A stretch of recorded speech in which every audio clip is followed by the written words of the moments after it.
والسماء ذات البروج واليوم الموعود وشاهد ومشهود قتل أصحاب الأخدود النار ذات الوقود.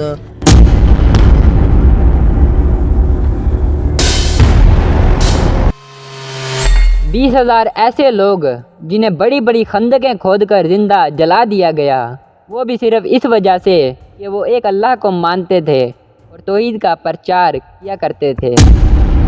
پیارے دوستو، قرآن کریم میں بہت سی ایسی اقوام کا ذکر آیا ہے کہ جن کے بارے میں سنتے ہی آج بھی ہمارے دل کانپ اٹھتے ہیں۔ اللہ تبارک و تعالیٰ نے قرآن کریم میں متعدد ایسی اقوام کا تذکرہ فرمایا ہے کہ جنہوں نے اپنے اعمال اور اللہ سے شرک کرنے کی وجہ سے عذاب الہی کو گلے لگایا۔ اور اسی کے برعکس قرآن کریم میں 2 ایسی اقوام کا ذکر موجود ہے کہ جن کو توحید یعنی ایک اللہ کو ماننے اور ایک اللہ کی عبادت کرنے کی وجہ سے قتل کر کے صفحہ ہستی سے مٹا دیا گیا۔ پیارے دوستو، اس بات میں کوئی شک نہیں کہ اللہ تبارک و تعالیٰ کی ذات ایسی ذات ہے کہ جس کی رضا کے لیے مسلمان ایک جان تو کیا، اگر اس کے پاس ہزاروں جانیں بھی ہوں، وہ ان کو قربان کرنے سے ہرگز پیچھے نہیں ہٹے گا، کیونکہ پیارے دوستو، زندگی کا اصل مقصد ہی اللہ تبارک و تعالیٰ کو راضی کرنا ہے۔ پیارے دوستو، آج کی اس ویڈیو میں ہم آپ کو اس قوم کے بارے میں بتائیں گے کہ جس کے 20,000 لوگوں کو صرف ایک اللہ کو ماننے اور ایک اللہ کی عبادت کرنے کی وجہ سے زندہ جلا دیا گیا۔ پیارے دوستو، آپ سے ہماری یہ گزارش ہے کہ اس دلچسپ اور سبق آموز ویڈیو کو اینڈ تک لازمی دیکھیے گا۔ ناظرین، ان میں سے ایک قوم اصحاب فیل ہے اور دوسری اصحاب اخدود۔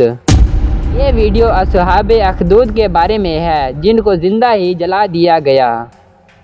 پیارے دوستو، یہ واقعہ سعودی عرب کے جنوبی حصے نجران میں پیش آیا، جو کہ اب مسلمانوں کی آمادگاہ بنا ہوا ہے۔ حضرت محمد صلی اللہ علیہ وآلہ وسلم کی ولادت سے صرف 70 سال پہلے نجران میں عیسائیوں کا راج ہوا کرتا تھا۔ جب حضرت عیسیٰ علیہ السلام کو آسمانوں میں اٹھا لیا گیا تو ان کی قوم میں تفرقے پیدا ہو گئے۔ اس دور میں زیادہ تر لوگ گمراہی کا شکار ہو گئے اور شرک میں مبتلا ہو کر حضرت عیسیٰ علیہ السلام کو معاذ اللہ کا بیٹا قرار دینے لگے اور ایک نئے عقیدے کے پابند ہو گئے جسے ان لوگوں نے عقیدہ تثلیث کا نام دیا، جسے آج کے دور میں ٹرائنٹی کہا جاتا ہے۔ پیارے دوستو، اس دور میں نجران کا بادشاہ ذو نواس تھا، جو کہ یمن کے حمیری قبیلے کا حکمران تھا۔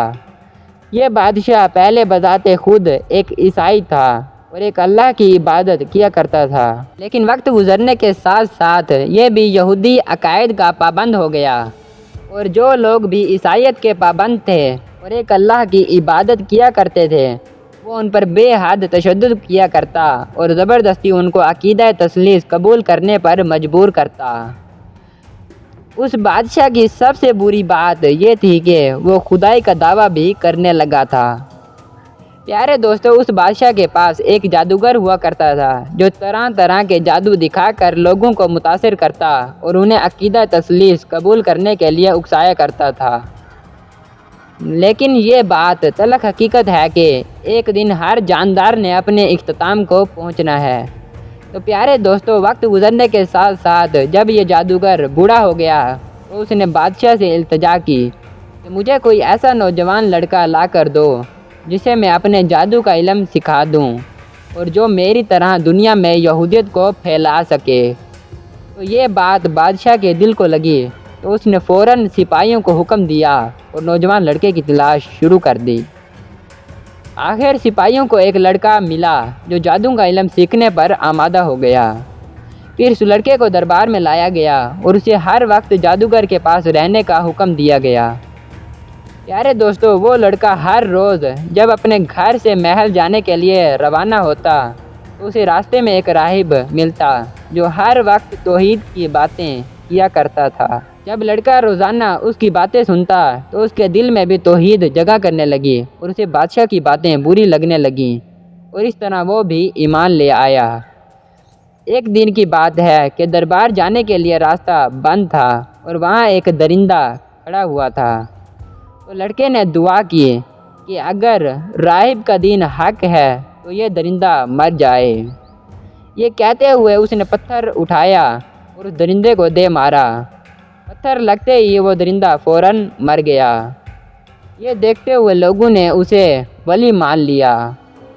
پھر جب اس لڑکے نے لوگوں کو توحید کی دعوت دینا شروع کی اور بادشاہ کو خبر ہوئی تو اس نے فوراً لڑکے کو قتل کرنے کے لیے اسے پہاڑ سے گرایا، سمندر میں پھینکا، لیکن ہر دفعہ اللہ تبارک و تعالیٰ نے اس لڑکے کی جان بچا لی۔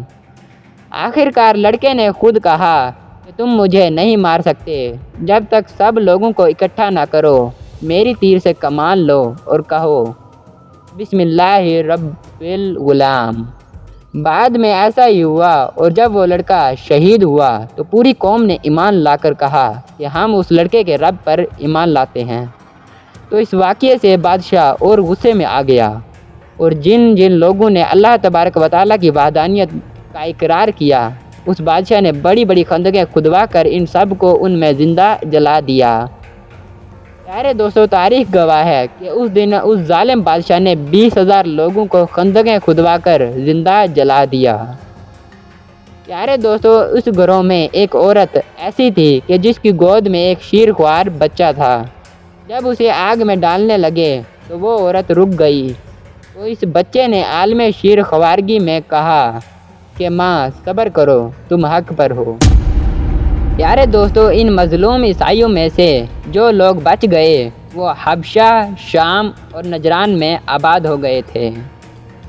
پیارے دوستو، نبی کریم صلی اللہ علیہ وآلہ وسلم نے صحابہ کرام کو یہ واقعہ اس لیے سنایا تاکہ وہ مشرکین مکہ کے ظلم پر صبر کریں۔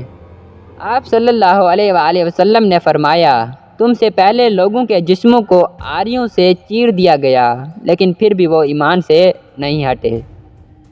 پیارے دوستو، اس واقعے سے ہمیں سبق ملتا ہے کہ توحید پر ڈٹ جانا ایمان کی سب سے بڑی علامت ہے۔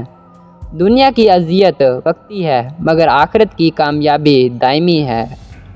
اللہ کی مدد ہمیشہ حق والوں کے ساتھ ہوتی ہے۔ قربانی، صبر اور ثابت قدمی ایمان کی بنیاد ہیں۔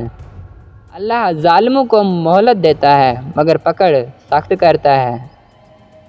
پیارے ناظرین، اصحاب الاخدود کا واقعہ انسانیت کے لیے روشنی کا مینار ہے۔ یہ ہمیں سکھاتا ہے کہ ظلم چاہے جتنا بھی ہو، اگر ایمان مضبوط ہو تو کامیابی یقینی ہے۔ ان لوگوں نے خندقوں میں جل کر ہمیں یہ سبق دیا کہ ایمان پر قائم رہنا سب سے بڑی عبادت ہے۔ اللہ تعالی ہمیں بھی ایسا صبر، ایسی قربانی اور ایسی توحید عطا فرمائے، آمین۔